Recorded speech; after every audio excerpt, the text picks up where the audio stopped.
I promised some of you a video on what it's like to fly this odd little airplane, and here it is. What we're going to do is go up and do some turns, left and right turns. We're going to try to stall it. It's supposed to be stall proof.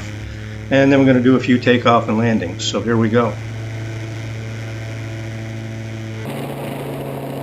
We're leaving the Belfont Airport and heading over to the practice area. Now let's try some turns. It has a yoke, a wheel, and a yoke. You can see my hands aren't moving too much. It's a rudder-only airplane, no ailerons. So you kind of yaw into the turn. As you do, you pull back on the yoke a little bit to keep the nose up above the horizon. Coming out, just the opposite. Nose forward a little bit as you regain level flight. Let's try that in the other direction. You can see here my hands aren't moving very much. We're doing nice, gentle turns. It's a really smooth morning. Fun day to fly. There you go, slight turn, bring the wings back level, a little forward pressure, and you're flying straight and level again. Here's the same turn viewed from the wingtip.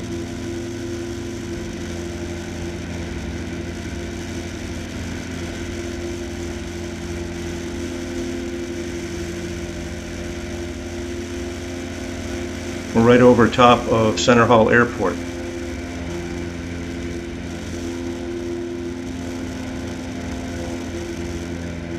And again, if you look at my hands, there you can see I pulled back on the stick or the yoke just a little bit as we entered the turn, and that's just to keep the nose up. We're basically keeping everything level at that point. Now I'm going to come level off. This is a little steeper turn now, a little more aggressive into it. And the only thing you have to watch on this, when you rudder into the turn, you'll have a tendency to hit your bank angle and then correct with the rudder, and that can kind of slew you around a little bit. It's not a big deal, it's just not as smooth. So you rudder into the turn, very easily come back to a little less rudder to keep whatever bank angle you want. A little back pressure on the stick, with the yoke I should say, and now here back level again. And this is what it looks like from the wing. Keep an eye on my hands, you see they're not moving very much. Coming back on the yoke just a little bit to keep the nose up.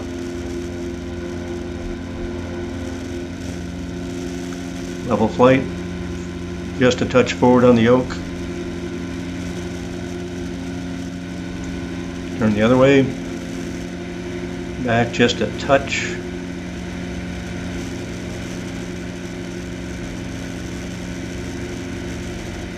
Rudder out of the turn now. Get the wings level. You have to lead the turns just a little bit. It takes the airplane just a second to recover. Now, this is a stall. So we're going to try to, it's supposed to be stall proof, and I'm pulling back on the yoke, back, waiting for it to break and for the nose to drop. I'm back, it bobbles around a little bit, but really, nothing really happens. So let's try that from the wingtip. I'm going to do a couple of them. This one's with power on, about half power, maybe a little more than half power. You can see the nose come up a little bit, and it just is going to kind of wobble around there. And it takes a lot of back pressure on the yoke. Now I'm going to chop the throttle and bring it back, bring it all the way back. You can see the yoke coming back. I'm pulling really hard on the yoke. There's a lot of wind resistance on the wing. Trying to make something happen, but it doesn't. It just sinks. It doesn't stall and break away. So it's totally controllable through that whole maneuver. So as far as it being stall proof, I kind of think maybe it is. Now let's do a landing. We're coming into Center Hall Airport, runway 6 or 7, I can't remember which it is. Here's our turn from final onto base, and we're doing about 90 kilometers per hour, so it's a little under 60 miles an hour. Now we turned on to base. You can see the shadow down there in the ground, and we set up our turn over to final. Make the turns fairly gentle in this. and there's the runway ahead of us just on the other side of the corn. Now coming down here, I'm adjusting the throttle to keep my descent rate where I want it, and start slowing it down to about 80 kilometers per hour right about here. Using the throttle to adjust the sync. Coming in over the corn, I want to land on the very first part of the runway. I did not hit the corn. And there we're down on the runway. I reach down, there's a brake lever, activates both rear wheel brakes, and we're down. We're turned. At this point we could be off the runway. We only used just a few hundred feet of runway. So now we're going to taxi back up to where the corn is. Again, I did not hit the corn. Came close.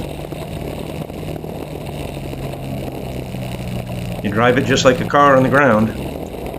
So here we go. We're going to go to full throttle. Stick yoke neutral. Now we'll get some speed and bring the yoke back.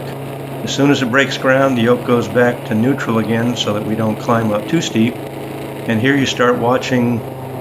You can lose a little bit of throttle. You don't want to over rev the engine. 6800 is the max. I usually dial it back to about 6500 on the climb here, the initial part. There's somebody down there. Hey.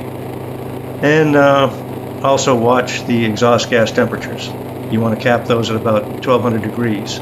If you're running too high a throttle, too many RPMs, you can exceed the 1200 degrees, which is not good for the engine.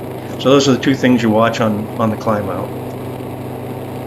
It's a water-cooled engine. The water temperature on this one behaves itself very well. Now we're going to come back around and land at the airport one more time, this time from the other direction. The runway is very much uphill in this direction, and I'm going to extend my landing a little bit further up the runway so I can go talk to this guy, and I don't have to taxi all the way. So at this end we come in over the trees instead of the corn, and out over the runway, and here it's just a matter of steering the airplane onto the ground. You may end up a little sideways because you don't have any ailerons. Not much you can do about it. You're just going to keep the airplane where you want it on the runway and just gently let it touch down. There you go. That's it. It flies very nice, and especially in calm air. I'm going to finish up with a little bit of a trip I made a couple weeks ago, and this is a little flight out over Sayers Dam in Howard, Pennsylvania. We lived in Howard for about 26 years. Really neat little town. But just gives you an idea of the view you get from this airplane. You're out in the open.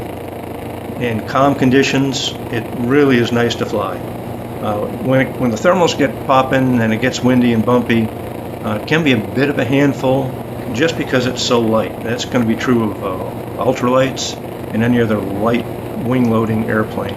So it's more of a matter of getting used to it. The airplane itself will do just fine. So anyways, that's what it's like to fly the Minier HM1000 Balerit. Thanks for coming along. Hope you enjoyed it.